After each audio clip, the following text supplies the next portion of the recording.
संत रामपालजी महाराजांचा असून मराठी भाषिक भक्त समाजास सहज समजावे म्हणून हिंदी भाषेतून मराठी भाषेत रूपांतरित करण्यात आलेला आहे.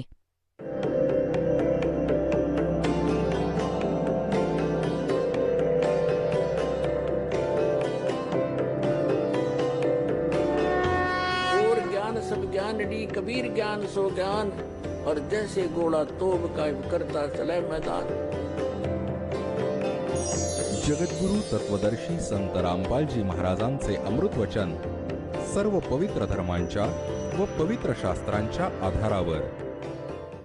तर जो दास आपल्याला जे काही ज्ञान देईल, आपण एका चांगल्या विद्यार्थ्याप्रमाणे निसंशय होऊन ऐका, श्रद्धेनं ऐका, ब्लाइंड फेथ ठेवून ऐका.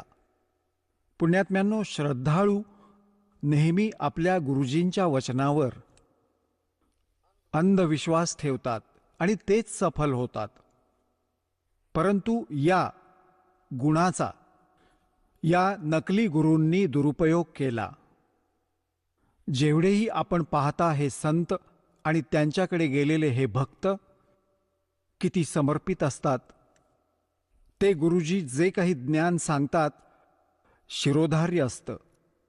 त्यांच्याविषयी कोणी सांगितलं तर कोणत्या तत्वज्ञानाच्या आधारे आमचे भक्त त्या अन्य संतांच्या शिष्यांना सांगतात की तुमची साधना ठीक नाही, तुमच्या गुरुजींच्या जवळ मोक्षमार्ग नाही, तर ते खूप दुःखी होऊन जातात आणि म्हणतात की तुम्ही आमच्या गुरुजींच्याबद्दल काही बोलू नका.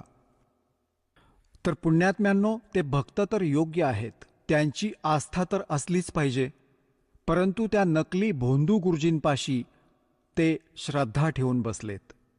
आता जसं आंब्याचं रोप लावून जर कोणी ही आशा लावून बसला असेल की मी आंबे खाईन, त्याला आंबे येतील ते मोठं झाल्यावर, तर ते अगदी योग्य आहे. त्यांचा अगदी योग्य उद्देश आहे आणि क्रियाही अगदी बरोबर आहे.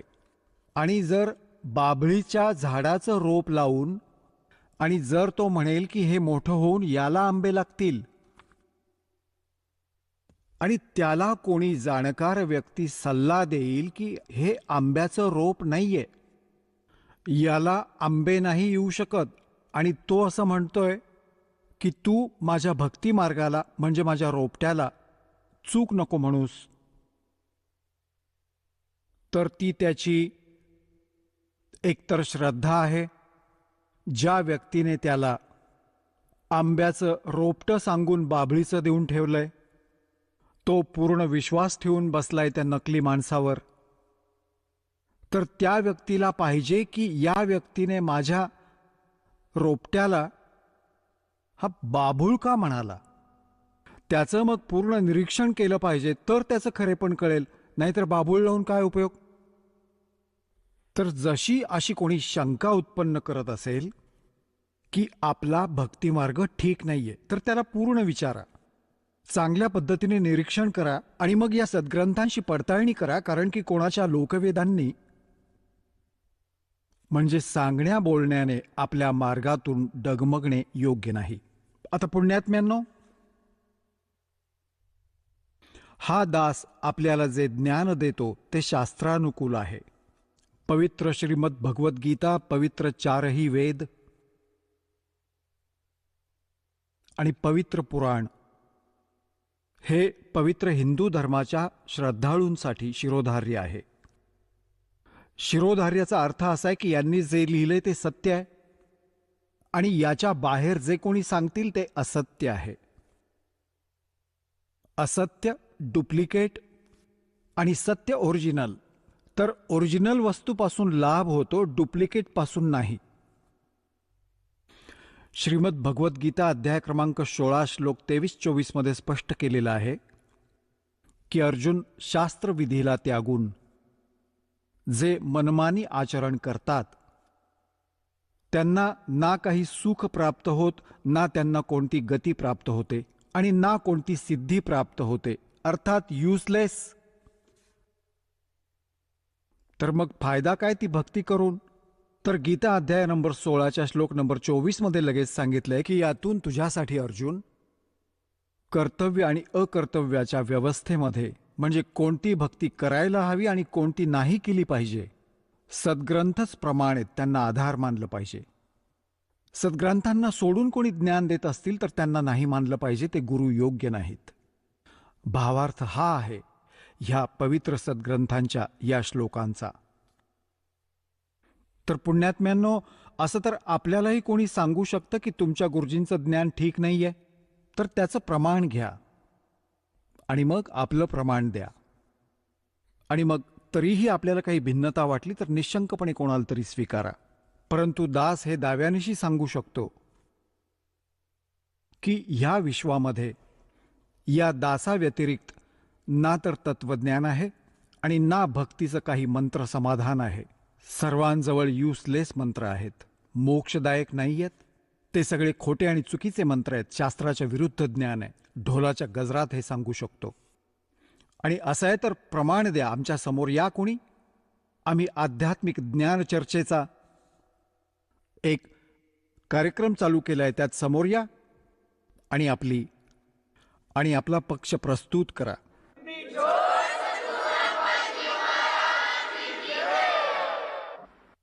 तर दास जे आपल्याला सांगू इच्छितो या विषयावर आहे की जी भक्ती आपण करता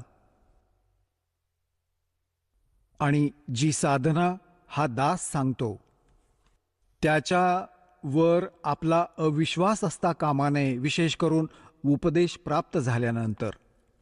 आणि तरीही कोणी अक्रम केलं तर तो हुशार प्राणी आहे. त्याने 1, 2, 4, 20,000 हजारोंना मूर्ख बनवून ठेवला असेल, जो गुरुपद मिळवून बसला असेल, जो दुसऱ्यांना अजून संभ्रमात टाकू पाहतो. अन्यथा इतके प्रमाण दिल्यानंतर तर मूर्ख माणूस पण समजून जातो की हा संत काय सांगू इच्छितो. तर सांगायचं दासाचं तात्पर्य हे आहे की जेव्हा तुम्ही उपदेशी व्हाल त्यानंतर तुम्ही दासाचं वचन ऐका, त्यांना फायनल माना. उपदेश घेण्याआधी तुम्ही पूर्ण तर्कवितर्क करा, आपल्या मनाशी एकमेकांसोबत करा की हे कसं लिहिलंय, हे असं लिहिलंय. मग प्रमाण पहा. आम्ही तर पान नंबर आणि अध्याय नंबर, त्यांचे श्लोक नंबर देऊन ठेवलेले आहेत आपल्या प्रमाणित ग्रंथांमधले. पुण्यात्म्यांनो, दास स्वतःकडील एक शब्दही सांगत नाही, कारण आपण जीव आहोत. जीव जर स्वतःच्या पदरचं काही सांगत असेल, ते जर सद्ग्रंथांशी मिळतं जुळतं नसेल तर जीव पदरचं बोलू शकतो. परंतु दासांनी ते सद्ग्रंथ वाचले आहेत जे गॉड गिव्हन आहेत. आणि गॉड गिव्हन जे विचार असतात ते जीवाच्या पातळीच्या बाहेरचे असतात. गॉड गिव्हन परमात्मा दत्त जे ज्ञान आहे त्यावर जीव विचारच करू शकत नाही तिथपर्यंत. तर त्यांना आपण फायनलच मानलं पाहिजे. That's all. हे समजून घ्या. आणि हे आपण निश्चित केलं पाहिजे की दास जे बोलेल ते सद्ग्रंथातूनच बोलतात, जे सद्ग्रंथांमध्ये लिहिलेलं आहे. आणि जे आपले धर्मगुरू समजावू शकले नाहीत, दास त्यांना समजावतोय की ह्या सद्ग्रंथांचं सांगण्याचं तात्पर्य हे आहे आणि हे जसंच्या तसं लिहिलेलं आहे. ॲज इट इज रिटन आहे, अगदी जसंच्या तसं लिहिलंय आणि ते आमचे धर्मगुरू समजू शकले नाहीत. बस एवढीच गोष्ट. आता धर्मगुरू कोण असतात? जे धार्मिकता आणि सद्ग्रंथांचं ज्ञान देतात. आणि जो सद्ग्रंथांपेक्षा वेगळं ज्ञान देतो आणि आपसात भांडणं लावून मारतो, तो ना धर्मगुरू आहे ना धार्मिकता त्याच्या आसपास असते. तो तर एक राक्षस व्यक्ती आहे. आपण पूर्वी हे पाहत आलोय, हिंदूंचे गुरु मुसलमानांशी लढाई करवतात, मुसलमानांचे गुरु हिंदूंच्या बरोबर अशा लढाया करवतात आपला स्वार्थ साध्य करण्यासाठी. आणि ते आपल्याला मूर्ख बनवत आले. आता आपण पाहू आपल्या सद्ग्रंथांना, आणि सद्ग्रंथांमध्ये वर्णित विधी आहे त्याने आपण मोक्ष प्राप्त करू. तर दास आपल्याला सांगत होता की जे मंत्र आपल्याला दिले जातात त्यांचा आपण इथे प्रयोग नाही करायला पाहिजे होता. आपल्याला त्याच्या कमाईला संग्रहित केलं पाहिजे, सुरक्षित साठवलं पाहिजे. कोणाला आशीर्वाद नाही द्यायचा, कोणाला आशीर्वाद किंवा शाप नाही द्यायचा. शाप दिला तरीही तुमचं पुण्य क्षीण होईल आणि कोणाला आशीर्वाद दिला तरीही तुमची भक्तीची कमाई संपून जाईल, खर्च होईल. आता जसं कोणी एका चाकाने, एका टायरने हवा आणि दुसऱ्या टायरमध्ये भरेल तर त्याला किती अक्कल आहे? दोन्ही कंडम. काय उपयोग आहे त्याचा? बुद्धिमान व्यक्ती काम करत असेल त्याला सल्ला देईल की भावा जा इथून पुढे जा, एक हवा भरण्याचं यंत्र आहे, तुम्ही तिथून हवा भरून घ्या, दोघांचं काम होईल. तर अशा प्रकारे जर आपण आशीर्वाद दिले तर आपली पुंजी नष्ट होते, आपली भक्ती. आता ना त्याला फायदा, थोडासा फायदा होईल पण आपण इथेच राहू, दोघेही रिकामे होऊ, काय फायदा? तर अशा प्रकारे आपण आपल्या मुलांना, भावा बहिणींना, माता पित्यांना, सर्वांना, सानिध्यातील मित्रपरिवार, अन्य कोणी, त्या सर्वांना सद्भावनापूर्वक प्रार्थना केली पाहिजे की आपणही दीक्षा घ्या आणि आपली हवा आपण भरा. जसं एक पंप दिला जातो सायकलमध्ये हवा भरण्याचा, तर तो सगळ्यांनी घ्या पंप आणि आपली भरा हवा. जेव्हा जरुरी असेल तेव्हा जा गाडीवर, निघा. तर सांगायचं तात्पर्य हे आहे की अशाच प्रकारे ही गुरुदेवजींकडून दीक्षा घेऊन आपण स्वतः आपली भक्ती, मंत्रांचा जप, साधनेच्या द्वारे आपल्या टायरमध्ये हवा स्वतः भरा आणि मग निघा. तर अशा प्रकारे आपल्याला ना कोणाला आशीर्वाद द्यायचा आहे, ना कोणाला शाप द्यायचा आहे, दोन्हीत आपल्याला हानी आहे. आधी काय होतं? हे काळाचं जाळं आहे. आपण पाहता मोठे बुजुर्ग लहानांना आशीर्वाद देतात आणि बुजुर्गांच्या पाया पडतात, कारण की पहिल्यांदा जी एक आपण पाहिली असेल एक पगडी सिस्टीम आहे. पगडी, जसं पित्याच्या मृत्यूनंतर मोठ्या मुलाला एक पगडी बांधली जायची, पगडी, आणि मग त्या पित्याचं कार्य तो करायचा. आपण या आधीचा इतिहास पहा. तर त्यात काय होतं की तो आशीर्वाद देणारा आपली पुंजी नष्ट करून टाकतो आणि त्यांना आशीर्वाद देऊन टाकतो. जसं आपण पाहिलं असेल, एक सुनबाई आपल्या सासूचे पाय दाबत असते किंवा अजून कुठल्या मोठ्या वयस्कर बाईपाशी बसून तिला चरणस्पर्श करते, ती तिला आशीर्वाद देते, पुत्रवती हो, हां, तुला तुला मुलं होत, पुतो फलियो दूधो नाहीये, या तऱ्हेने. तर त्या वयस्कर बाईपाशी जे चाराणे होते ते तिने सुनेला दिले. आपण खाली झालो, पुढे तर चार्जरच नाही. तर अशा प्रकारे आपण आपल्या भक्तीला बर्बाद नाही करायचंय, ना कुठल्या सुनबाईला आशीर्वाद द्यायचा आहे. सुनबाईलाही परमात्म्याशी जोडायचं आहे. मुली, तू तुझी भक्ती कर आणि तुझंही कल्याण हो, आमचंही कल्याण हो. आता पुण्यात्म्यांनो, परमात्मा म्हणतात, मेर तेर की जेवड़ी युबल बंदा संसार, एक कबीरा ना बंदा जो है नाम आधार. ज्याने नाम प्राप्त केलं, परमात्म्याला आधार मानून चाललाय, तो संसारातल्या माझं तुझंच्या भानगडीत अडकून नाही पडत. आता आपण पाहिलं की ही म्हातारी कशा प्रकारे आशीर्वाद देते. जेव्हा सुनबाईचं आणि तिचं सख्य आहे तेव्हा ती आशीर्वाद देते, तुझे भाऊ जगो आणि तुझे भाचे जगो आणि तू सवाष्ण मरो. सवाष्ण मरो म्हणजे तू मरण्याआधी तुझा पती न मरो, तू वृद्धावस्थेपर्यंत सुवासिनी राहा. आणि दुसऱ्या दिवशी झालं तिचं भांडण, रागाने दिली शिवी, तुझे भाऊ मरू दे, तुझे भाचे मरू दे, तू रांड हो. दुहेरी तोटा करून घेतला तिने. पहिल्यांदा तर आशीर्वाद देऊन संपवली, मग तिने शिव्या देऊन भक्ती संपवली. तर हे काय चांगलं झालं? तर दास आपल्याला सांगत होता की भक्ती मार्ग जो आता सुरू झालाय तो 4थ्या युगातच सुरू होतो. आणि ही वेळ आहे त्याची.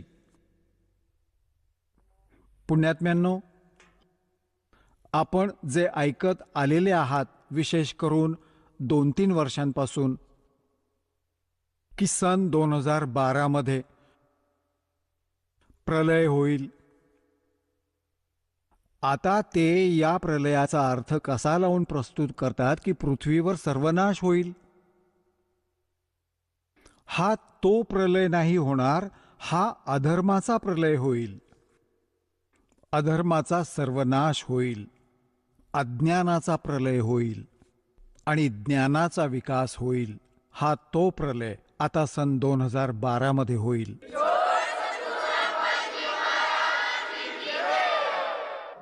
श्रीमद भगवद्गीता अध्याय नंबर 4 श्लोक नंबर 7 मध्ये म्हटलेलं आहे, यदा यदा हि धर्मस्य ग्लानिर्भवति भारत.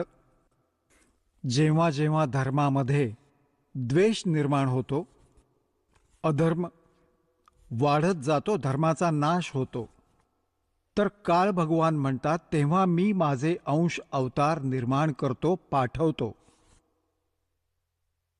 हे पुण्यात्म्यांनो, आपल्याला दास परत परत सांगतात, आपण काळाच्या लोकात राहतो, क्षरपुरुषाच्या लोकात, आणि गीतेचं ज्ञान हे काळ भगवान म्हणजे ब्रह्म श्रीकृष्णामध्ये प्रवेश करून बोलतोय.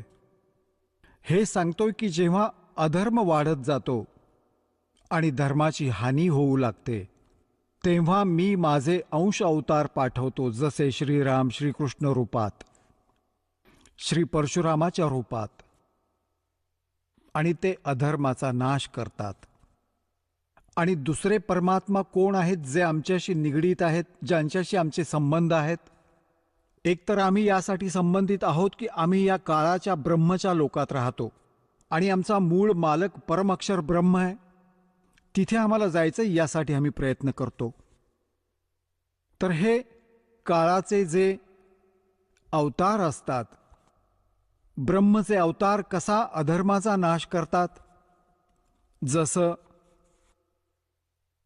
महाभारत घडवलं, कोणी श्रीकृष्णजींमध्ये प्रवेश करून या काल भगवानाने, श्रीकृष्णजी युद्ध नकोच म्हणत होते, ते तर 3 वेळा शांतीदूत बनून गेले होते आणि त्यांनी इथपर्यंत प्रतिज्ञा केली होती की मी युद्धही नाही करणार, हत्यारही नाही उचलणार. तर हा काळ आहे, हा करवून घेतो. तर त्यावेळी म्हणतात अधर्म वाढला होता आणि त्या अधर्माचा नाश त्यांनी कसा घडवला? महाभारताचं युद्ध घडवून. त्यात धर्मीही मेले आणि अधर्मीही मेले. आणि मग अजून एक समस्या उभी राहिली, रोजीरोटीची. बहिणी विधवा झाल्या, मुलं अनाथ झाली. तो धर्म कुठे वाढला? ती तर अशांती अजून वाढली. आणि ज्या बहिणी मुली विधवा झाल्या त्यांच्याबरोबर अपमानास्पद वर्तणूक केली, त्यांना बेइज्जत केले. हा थोडाच अधर्माचा नाश केला त्यांनी? आता जसं परशुरामजींनी क्षत्रियांना मारून टाकलं, कारण की ते सर्व निर्दयी, अत्याचारी, अन्यायी बनले होते. आणि हीच स्थिती पुण्यात्म्यांनो अधिकतर आता झालेली आहे. राजनेता आपली स्वार्थाची कामे करतात, अधिकतर अधिकारी लोकही आपले स्वार्थी उद्योग करतात. ते न्याय आणि धर्माला नाही पाहत. परंतु परशुरामजींनी त्यांचा कसा, जे अधर्म पसरवत होते त्यांचा नाश कसा केला? त्यांची सगळ्यांची परशुने कापून टाकून त्यांची हत्या केली.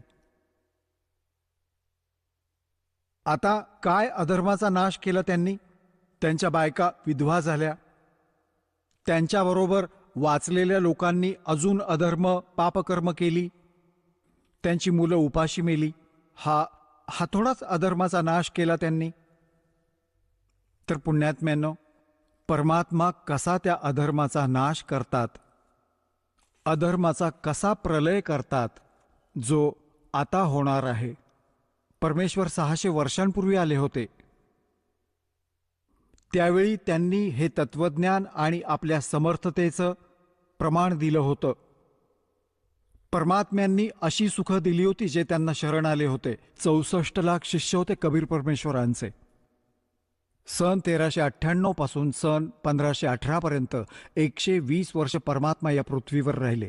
एकदम साधारण लीला केल्या, विणकराचं कार्य केलं आणि एक परम संताची भूमिका केली, तत्वदर्शी संताची भूमिका केली. आणि जे कोणी त्यांना शरण आले त्यांच्या आशीर्वादाने फक्त त्यांना सुख मिळायला सुरुवात झाली.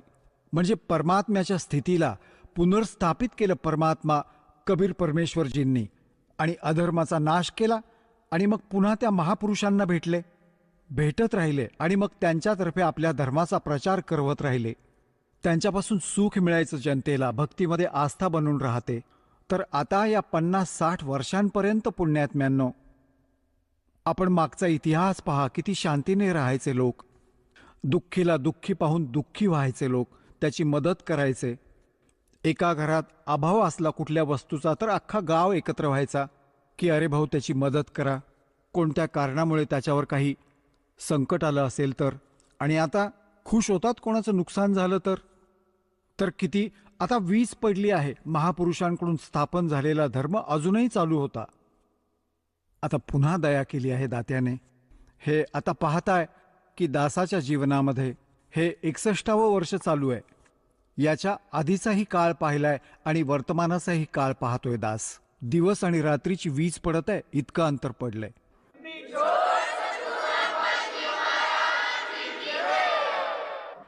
आणि परमात्मा आपलेही अंश अवतार पाठवतो. जसे आदरणीय नानक साहेबजी आले, पूर्ण पंजाब क्षेत्रात धार्मिकतेला पुरेपूर भरून टाकलं. परंतु 10वे श्री गुरुजी जे होते यांचे गुरु गोविंद सिंगजी, त्यांच्यानंतर कोणी संत गुरु नाही राहिले. केवळ गुरु ग्रंथ साहेबला यांनी गुरु मानायला प्रारंभ केला, सुरुवात केली. आपली आपली डफली, आपला आपला राग सुरू झालं. दारू प्यायला लागले, मांस खायला लागले. आता पुण्यात्म्यांनो, जसं गुरु ग्रंथ साहेब काय आहे हे तर एक विधान आहे भगवंताचं, आणि त्या विधानाला मेंटेन करण्यासाठी राजाची आवश्यकता असते, संताची. तर जसं आपलं विधान बनवून ठेवलं आहे आणि प्रधानमंत्री राष्ट्रपती कोणी बनलं नाही आणि असं म्हणाले की या विधानालाच राष्ट्रपती मानूयात, तर सगळे आपापली डफली वाजवतील, तर सगळा रंग बिघडून जाईल. तर त्या विधानामध्ये जे काही नियम आहेत त्यांचे पालन करवणाऱ्या संतांची आवश्यकता अवश्य असते, तर ही धार्मिकता टिकून राहील. हा या दासाचा एक संत होण्याच्या नात्याने सल्ला आहे आणि सच्चाई आहे. तर आता हे किती अंतर पडलं त्याच पवित्र धर्मात. मुसलमान धर्म सुरू झाला तेव्हाही त्यावेळी असा मांस आणि दारूचा आणि तंबाखूचा बिलकुल समावेश नव्हता. आणि आता त्यातही अशाच वाईट प्रवृत्तींनी घेरले. मांस खातात, तंबाखू खातात, ह्या तर सामान्य गोष्टी झाल्यात. तर पुण्यात्म्यांनो, आता या अधर्माचा नाश होईल, नास्तिकतेचा अंत होईल आणि सर्व लोक धर्माकडे चालतील. कारण अधर्म करून सगळे थकून गेले आहेत. दारू, मांस, तंबाखू खाऊन पिऊन दमलेले आहेत. पण यात त्यांना काही विकल्प दिसत नाही, कारण समाजाच्या आत या वाईट प्रवृत्तींनी घर केलंय आणि पावला पावलावर मित्र भेटतात, पिणारे आणि खाणारे.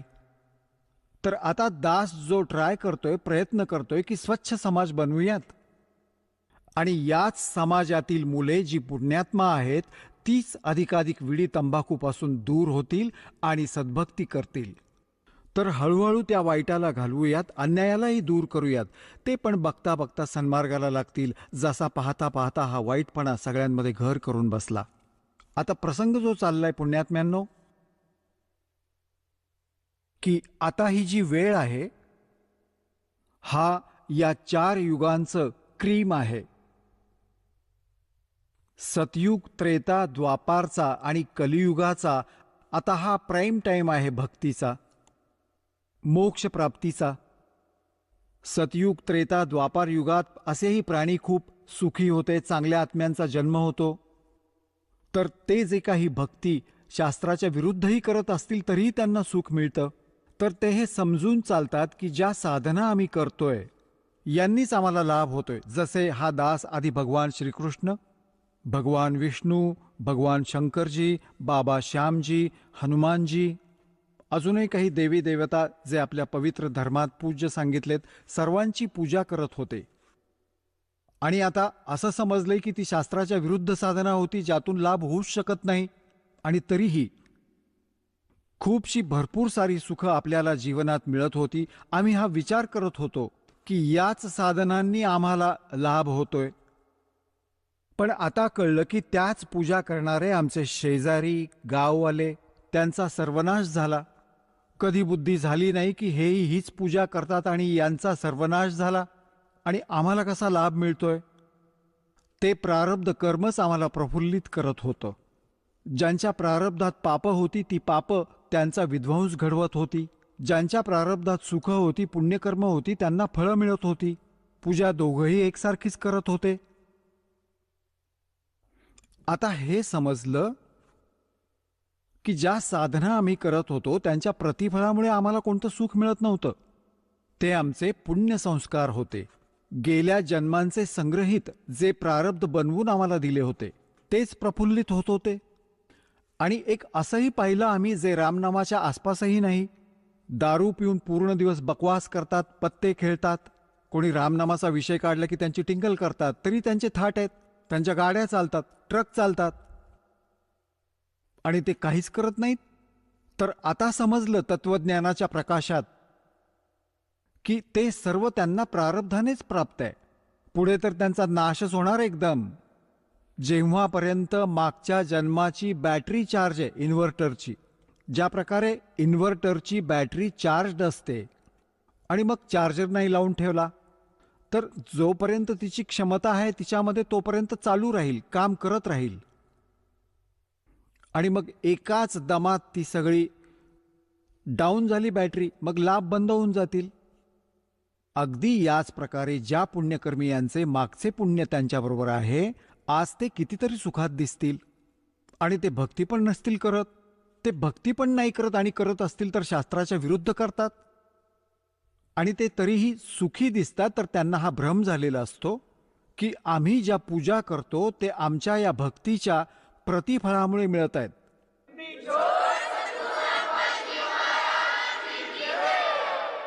तर ही त्यांची चूक आहे. याच प्रकारे सतयुग, त्रेता, द्वापार युगात सर्व प्राणी, त्या खूप पुण्यकर्मी प्राण्यांचा जन्म त्या युगांमध्ये होतो. तर त्यांच्या पूर्वजन्माच्या संस्कारानुसार त्यांना लाभ, फळ मिळत राहतात. त्यांना वाटते की ते सुखी आहेत याच साधनेने. तर त्यांना कोणी सांगितलं की ही पूजा सोडून हे करा, ते नाही मानत. दुसरं कारण त्यावेळी काय राहिलं की त्यावेळी शिक्षण नव्हतं. शिक्षणाचे अधिकारी केवळ एक ब्राह्मण वर्णाचे व्यक्ती असायचे. तेच अभ्यास करायचे, तेच आपल्या मुलांना शिक्षण द्यायचे आध्यात्मिक ज्ञानाचे. संस्कृत शिकण्याची कोणाला परवानगीच नाही द्यायचे. तसं शाळेत शिक्षण नक्कीच दिलं जायचं, परंतु आध्यात्मिक मार्गाचं ज्ञान त्यांना नाही दिलं जायचं. ना त्यांना अधिकार होता सद्ग्रंथांना वाचण्याचा. जसे ते सांगायचे त्या आधारे ते केवळ क्रियाच करायचे. गुरुजींनी जे मार्गदर्शन केले त्याच प्रकारे ते क्रिया करत राहिले. आणि दुसरं हे होतं की त्यावेळी एक वेदांनाच आधार मानून ज्ञान दिलं जायचं. इतर कोणतं शास्त्र किंवा विचार कोणी व्यक्त नाही करायचं. हे शास्त्र, सद्ग्रंथ हे काहीही नव्हतं वेदांशिवाय.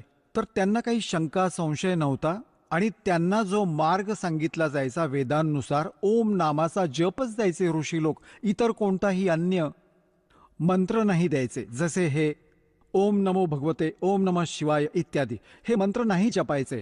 ते तर नंतर करायला लागले हे लोक. तर केवळ ओम नामाचा जप आणि 5 यज्ञ हे ऋषीजन करायचे आणि करून घ्यायचे.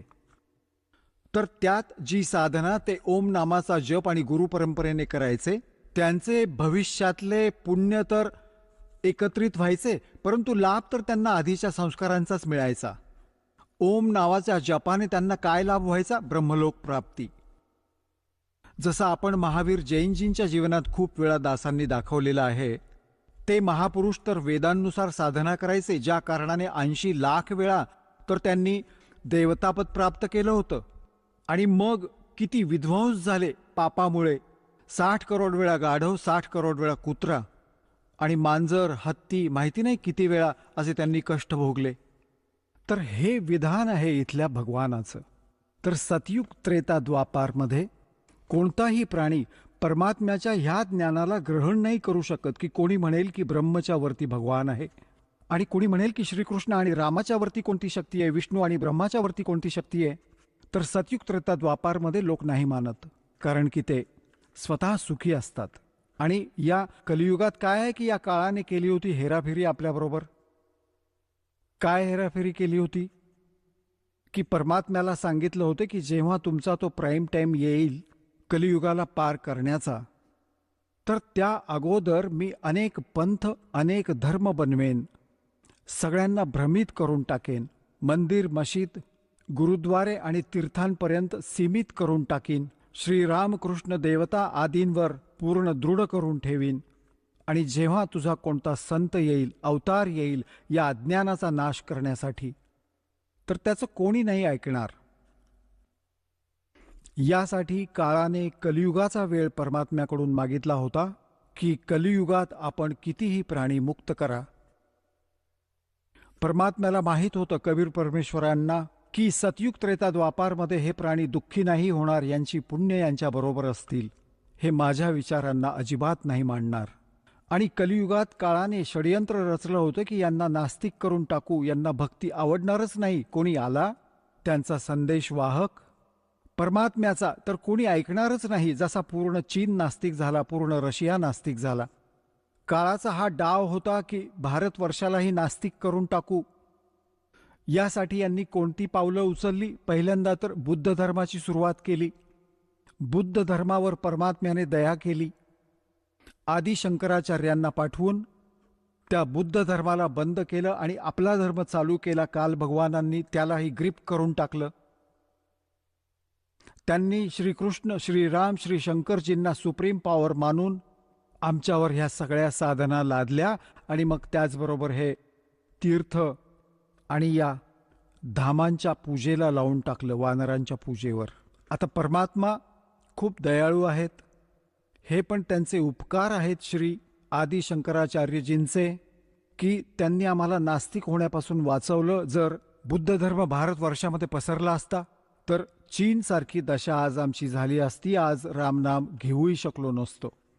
परंतु गोष्ट तिथल्या तिथेच राहिली. आकाशातून पडलो, खजुरावर अडकलो.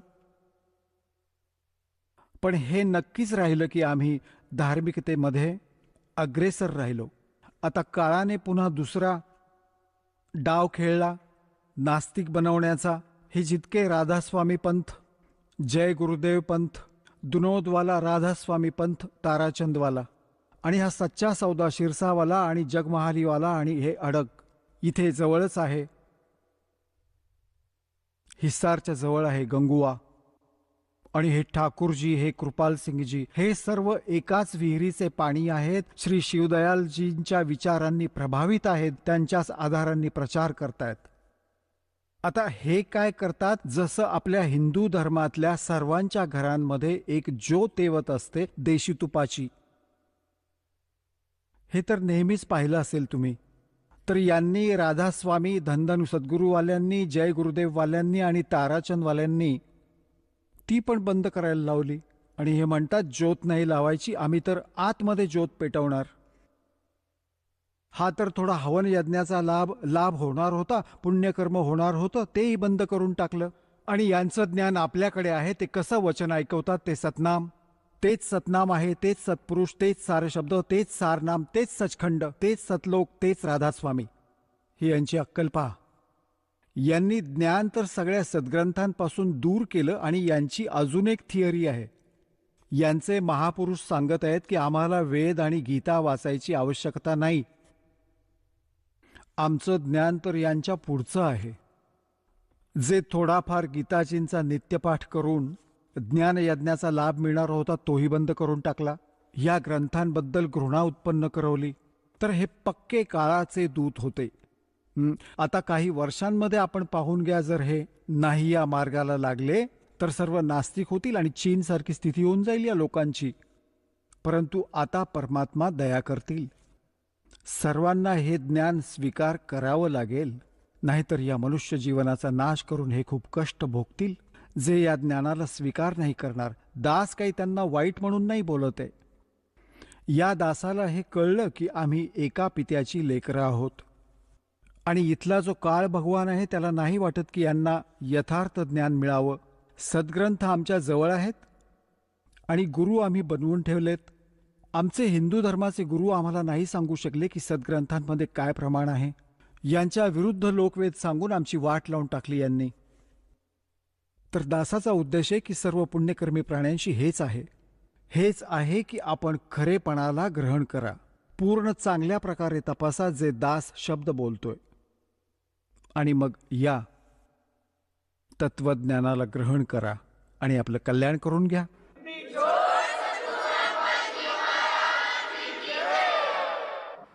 तर पुण्यात्म्यांनो, प्रसंग चालला आहे की ही ती वेळ आहे, आता या अधर्माचा नाश होईल आणि धर्माचा विकास होईल.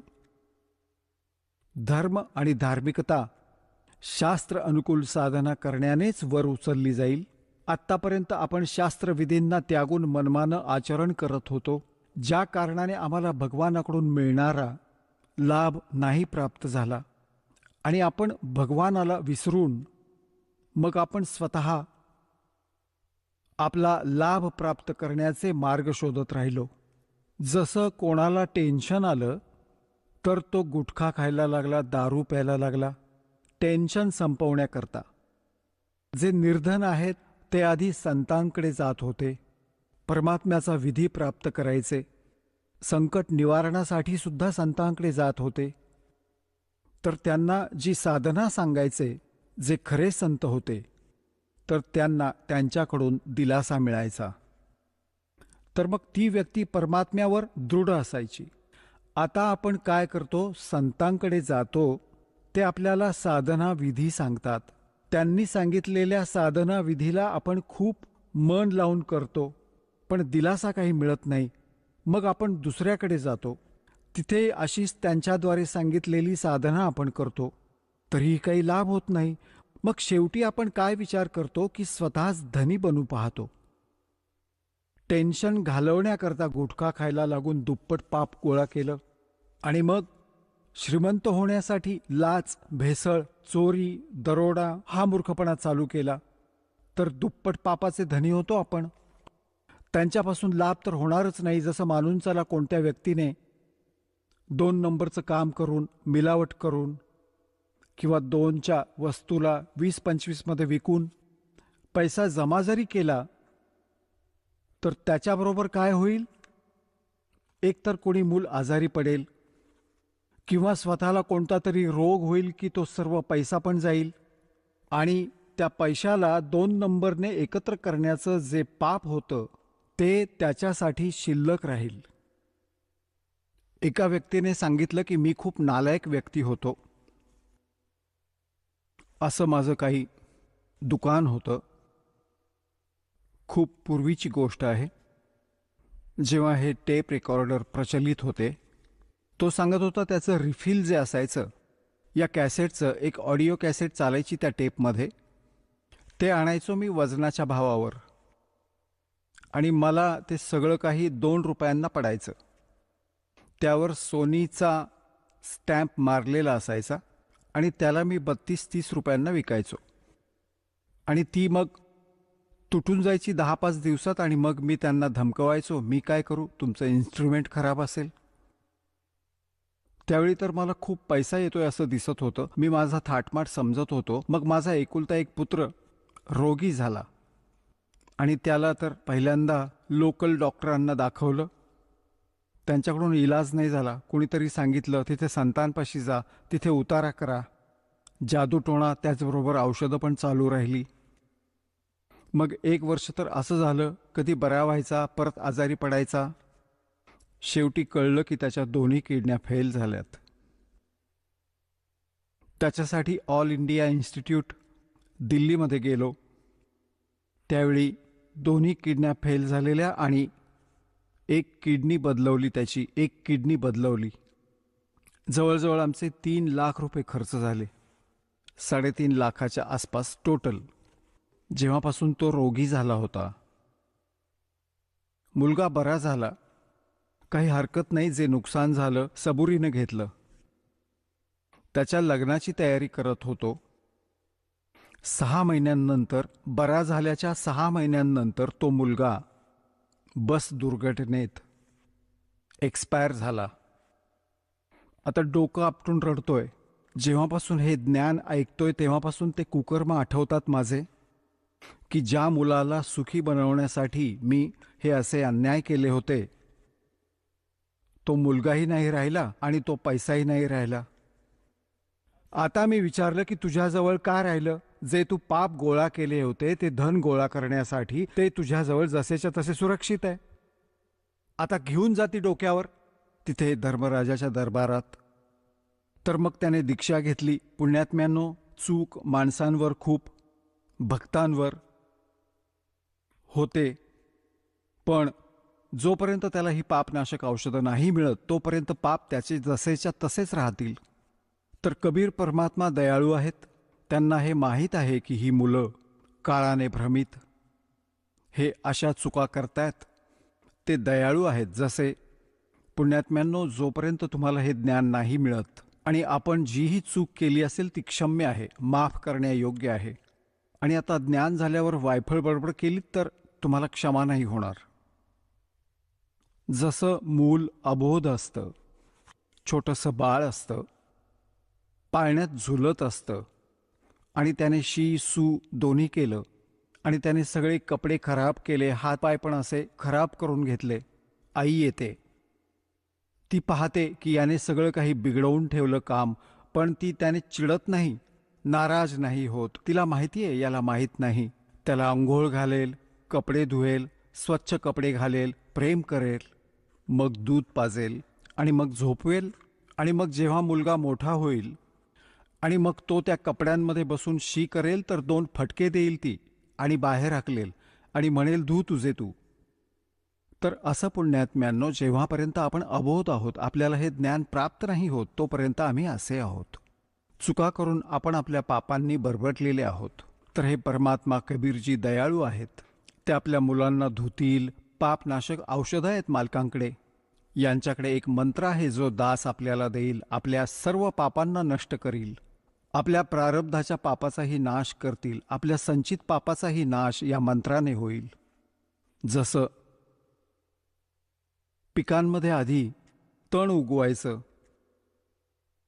तर त्याचा काही इलाज नव्हता. काही जण तर खुरप्याने खुरपून त्याला साफ करायचे, पण तरीही ते येत असे. जेव्हा पीक वाढायचं तर त्याचा काही इलाज नव्हता, ते पिकाच्या बरोबरच वाढायचं.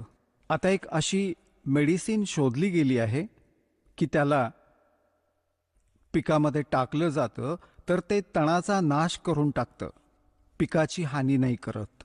अशाच प्रकारे हे मटेरियल म्हणजे रसायन आणि क्षार आधीही असायचे, पण शोध नव्हता लागलेला. ह्याच प्रकारे हे मंत्र परमात्म्याने आधीही आपल्या सद्ग्रंथांमध्ये लिहून ठेवले होते. हे हाताला नव्हते लागले. आता याचा शोध लागला. आता दासांजवळ उपलब्ध आहेत आणि याने सगळी पापं नाश पावतील आणि तुमची पुण्य बाकी राहतील.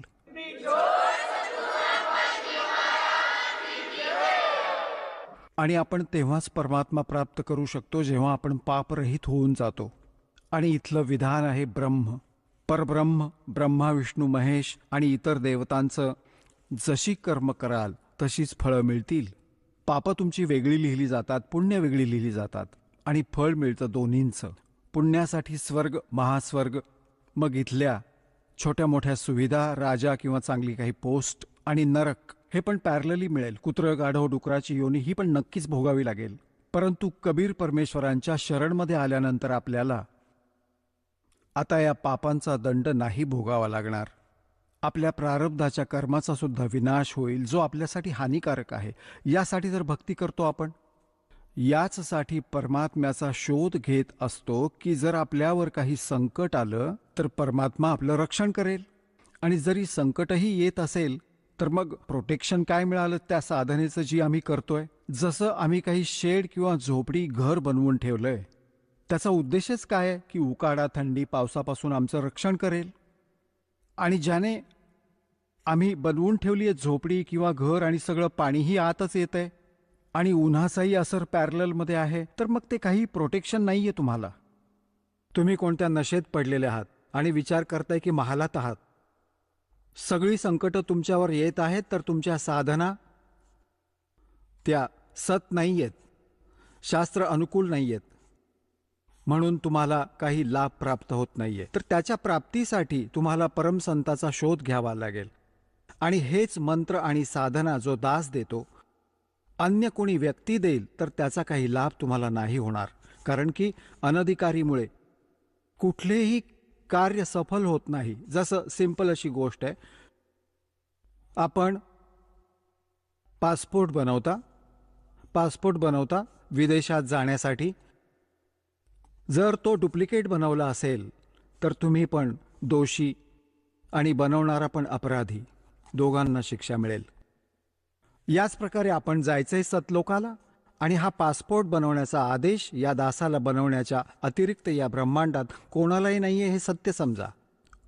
आणि याच्या अतिरिक्त जे कोणी नामदान साधना देत आहेत ते शास्त्रविधी सोडून मनमानी आचरण करतायत त्यांचं, आणि ते डुप्लिकेट नाम देत आहेत. याने आपल्याला काही लाभ नाही होणार. आणि या मंत्रांना या दासाकडून जरी कोणी प्राप्त करून घेतलं आणि तो दुष्ट आत्मा स्वयंभू संत बनून त्यांना पुढे दान करतोय, तर त्या डुप्लिकेट पासपोर्टला नक्की बनवतोय तो. त्याच्यापासून देखील तुम्हाला वाचायचंय. यालाच म्हणतात काळ आपली वाट पाहतोय. हा पॅरलल उभा करतो काळाच्या दूतांना. भगवान आले होते, एक कबीरपंथ काढला होता, त्यानंतर काळाने 12 कबीरपंथ चालू केले, सर्वांना भ्रमित करून टाकलं. परमात्मा कबीरांची एकही साधना यांच्यात नाही, नाव कबीरपंथ आहे. पण याच्यापासून आपण आता सतर्क राहायचं आहे. आधी ज्या चुका झालेल्या आहेत त्यांच्यापासून वाचूनच आपण पुढे सफल होऊ शकू. ती उदाहरणंही आपल्याला दिली जातात. आता पुण्यात्म्यांनो, आपले सद्ग्रंथ आपल्याबरोबर आहेत, आपल्याजवळ आहेत. असा प्रसंग चालू होता. जे मंत्र आपल्याला दिले जातात ही यथार्थ जप साधना आहे, सद्ग्रंथांमध्ये वर्णित आहे. आणि ज्या आपल्याला दास साधनाविधी आणि ज्ञान आपल्याला सांगतो ते सूक्ष्म वेदांमधून सांगतो. तत्वज्ञान रूपी 5वा वेद जो आहे, जो सच्चिदानंद घनब्रह्मच्या वाणीमध्ये आहे, त्याच्या आधारे आपल्याला ज्ञान देतो. तर त्याच्यामध्ये कंप्लीट ट्रीटमेंट आहे, ही पूर्ण कोर्स आहे. जसं आपण पवित्र हिंदू धर्माच्या धार्मिक पुरुषांनी, भक्तांनी, बहिणींनी पुराणांना खूप वाचलेलं आहे. श्रीमद भगवद्गीतेलाही वाचलेलं आहे. श्रीमद भगवद्गीतेमध्ये केवळ एक मंत्र आहे, ओम, 8व्या अध्यायाच्या 13व्या श्लोकामध्ये. तो ब्रह्मचा मंत्र आहे. ओम इति एकाक्षरम ब्रह्म व्याहरण माम अनुस्मरण य प्रयाती त्यजम देहम स याती परमाम गतिम. याचा भावार्थ हा आहे की गीता ज्ञानदाता हा ब्रह्म आहे, श्रीकृष्णजीमध्ये प्रवेश करून बोलत आहे. हा म्हणतोय की मज ब्रह्मचा ओम हा केवळ एक मंत्र आहे, नथिंग एल्स. हे एक अक्षर आहे. आणि याचं उच्चारण करून स्मरण करत जो शरीराचा त्याग करून जातो, स यातीम परमाम गतिम, ओमने मिळणारी जी परमगती आहे ती त्याला प्राप्त होते. ओमने काय होतं? ब्रह्मप्राप्ती. ब्रह्मलोकामध्ये जाणारे प्राणीही परत येतात. 8व्या अध्यायाच्या 16व्या श्लोकात हेही स्पष्ट केलं आहे. आणि गीता ज्ञानदाता स्वतः सुद्धा 2ऱ्या अध्यायाच्या 12व्या श्लोकात, 4थ्या अध्यायाच्या 5व्या आणि 9व्या श्लोकात आणि 2ऱ्या अध्यायाच्या 10व्या श्लोकात स्पष्ट करतात की अर्जुन, तुझे आणि माझे खूप जन्म झालेले आहेत, तू नाही जाणत, मी जाणतो. यावरून हे सिद्ध होतं की गीता ज्ञानदाता ही अविनाशी नाही, हा नाशवान आहे. तर याचे भक्तही नाशवान, जन्ममृत्यू समाप्त नाही होत. मग गीताजी अध्याय नंबर 17च्या श्लोक नंबर 23मध्ये साधनेत ज्ञान आहे. 3 मंत्र सांगितले आहेत. ओम तत्सत इति निर्देशा ब्रह्मणः त्रिविध स्मृतः, म्हणजे सच्चिदानंद परब्रह्म, त्या परमक्षर ब्रह्मच्या प्राप्तीसाठी या 3 अक्षरी मंत्राची मजदुरी आहे, साधना आहे. आता पुण्यात्म्यांनो, अजून कुठल्याही मंत्राचा यात जप नाही. 3ऱ्या अध्यायाच्या 10 ते 15 श्लोकामध्ये गीताजीमध्ये यज्ञांची माहिती दिली आहे, विधीनही सांगितलाय, यज्ञांचा लाभ सांगितलाय. तर हाच सगळा तो कंप्लीट कोर्स आपल्याला दिला गेलेला आहे. कुठे लिहिलाय तो? हा सूक्ष्म वेदांमध्ये लिहिला गेलाय. पुराणांमध्ये तुम्ही वाचता.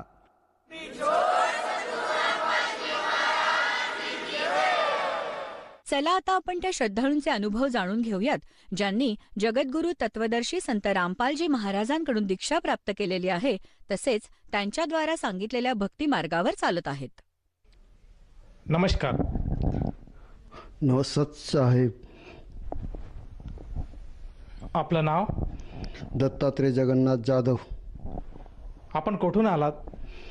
महाराष्ट्र, सांजोरी तालुका, जिल्हा धुळे. आपला व्यवसाय काय आहे? मजुरी. संत रामपालजी महाराजांची गुरुदीक्षा आपण कधी घेतली? 14/6/13 मध्ये. संत रामपालजी महाराजांची गुरुदीक्षा घेण्या अगोदर आपण व आपला परिवार कोणती भक्ती साधना करत होतात?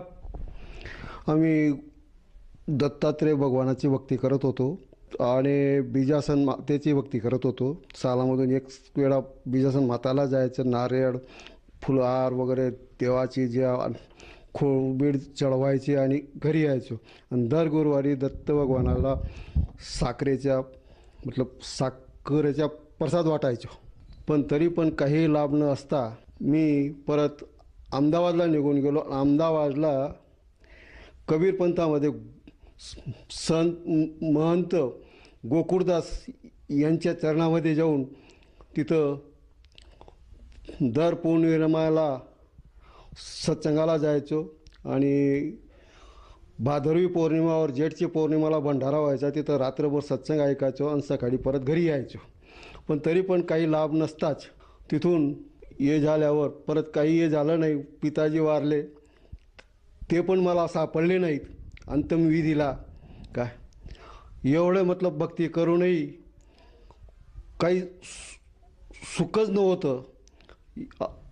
म्हणून मी हे सगळे देवी देवतांना त्याग करून हे सोडून दिलं होतं. नंतर मग मी या कुणाच्या याच्यात जात नव्हतो. एवढं हे करूनही ते काही सुख पामत नव्हतो, म्हणून देवांचा फारच राग आलेला होता. कबीर भगवान तिथं त्या नकली पंथामध्ये जाऊनही त्यांनी काही सुख दिलं नाही मला. काय पैसे तर बहुत जास्त कमवायचं, पण काही ते लाभाचे राहत नव्हते आणि खर्च सगळा विखळून जात होता.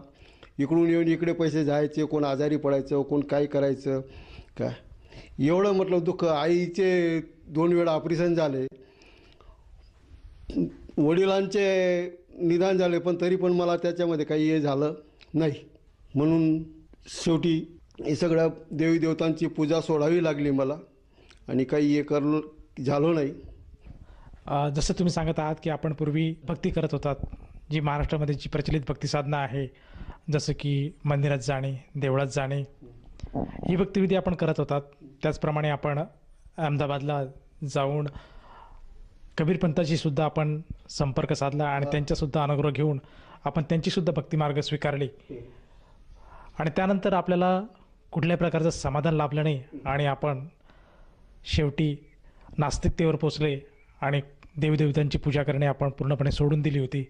मग मला असं विचारायचं आहे की संत रामपालजी महाराजांच्या ज्ञानाबद्दल आपल्याला माहिती कशी मिळाली आणि आपण त्यांच्या शरणात कसे आलात? संत रामपालजी महाराजांच्या शरणात मी टी व्ही बघत होतो आणि टी व्ही बघताना ते सत्संग 3 वर्षापर्यंत ऐकलं. 3 वर्ष ऐकून काय आणि भावाची जेव्हा तब्येत बिघडली तेव्हा आई सांगत होती की तिथं जाऊन बघून येईन, भावाच्या तब्येतासाठी तू भावाला घेऊन जायचं म्हणे. मग आईने सांगितल्यावर मी तिथं गेलो. तिथं जाऊन तिथं त्याच्या आश्रमाचा सगळा भगत लोकांचा व्यवहार एवढा हे होता, एवढं प्रेम होतं त्यांच्यामध्ये. ते ऐकून मी तिथं 2 दिवस राहिलो आणि 2 दिवस राहिल्यानंतर आणि ते नियम सांगितले, नियमाचे ते केलं आणि नाम घेतलं. सर, जसं आपण सांगत आहात की संत रामपालजी महाराजांचे सत्संग आपण गेल्या 3 वर्षापासून बघत होतात आणि त्यानंतर आपल्या आईने आपल्याला प्रेरणा दिली की आपण संत रामपालजी महाराजांकडनं नामदीक्षा घ्यावी, कारण आपल्या बंधूंची तब्येत ही बिघडलेली होती. तर आपण आपल्या बंधूंना घेऊन संत रामपालजी महाराजांच्या बरवाला स्थित आश्रमाला जाऊन संत रामपालजी महाराजांची नामदीक्षा घेतली. तर ह्या नामदीक्षेनंतर आपल्याला व आपल्या परिवाराला या सद्भक्तीमुळे काय काय लाभ प्राप्त झालेत?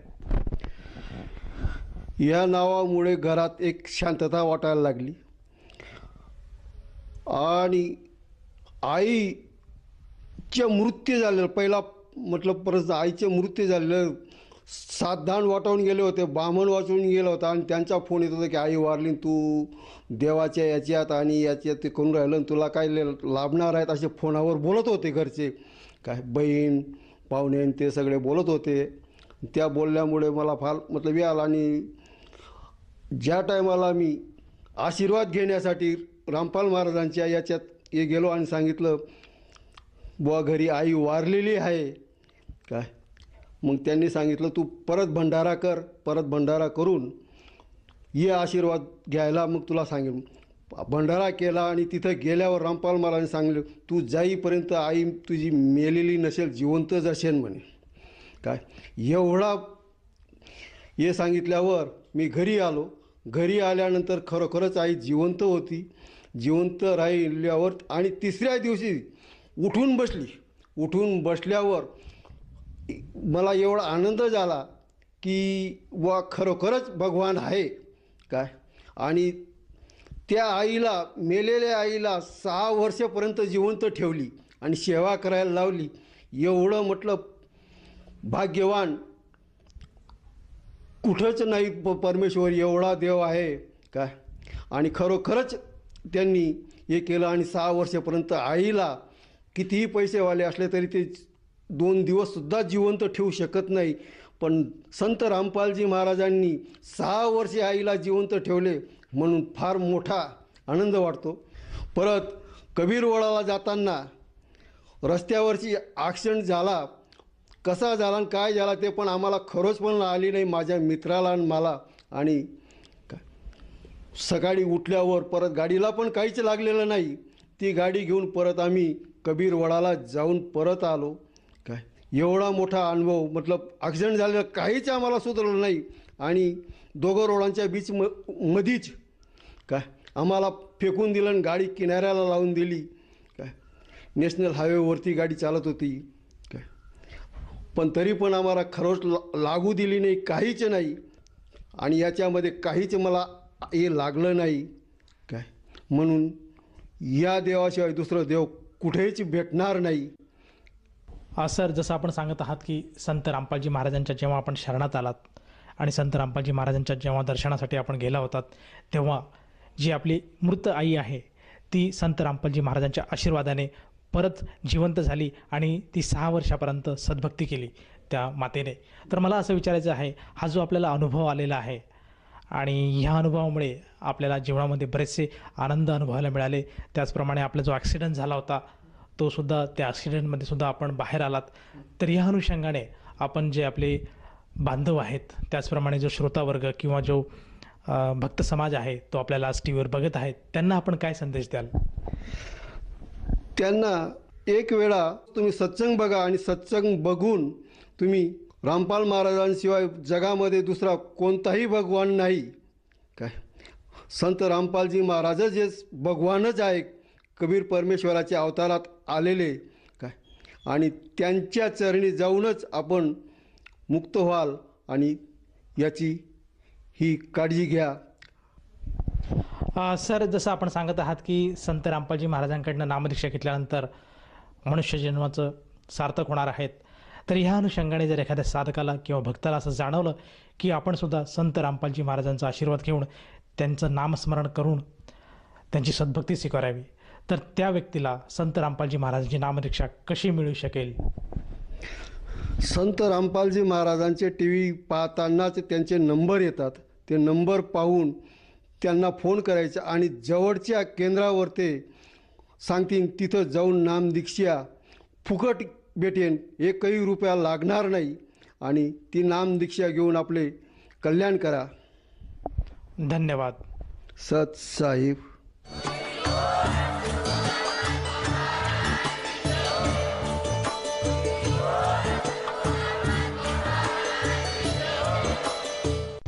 आपण ऐकत होता जगद्गुरु तत्वदर्शी संत रामपालजी महाराजांचे मंगल प्रवचन. निःशुल्क नामदीक्षा प्राप्त करण्यासाठी आणि अधिक माहितीसाठी संपर्क करा 7030303951 7030303952. आमची वेबसाईट आहे www.jagadgururampalji.org. सर्व पवित्र धर्मांच्या व पवित्र शास्त्रांवर आधारित प्रमाणित अनमोल पुस्तक ज्ञानगंगा किंवा जगण्याचा मार्ग यापैकी कोणतेही एक पुस्तक निःशुल्क मागवण्यासाठी आम्हाला आपले पूर्ण नाव, पूर्ण पत्ता, पिनकोड सहित आणि फोन नंबर लिहून 7030303951 7030303952 नंबरवर SMS करू शकता किंवा आम्हाला 703030